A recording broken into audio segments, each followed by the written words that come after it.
Les aigües del riu Karnali baixen vives i oxigenades al seu pas pel Parc Nacional de Bardia, al Nepal.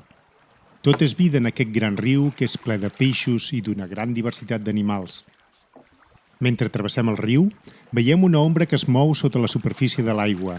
A primera vista sembla un tronc, però és un animal, doncs es mou a contracorrent i amb parsimònia.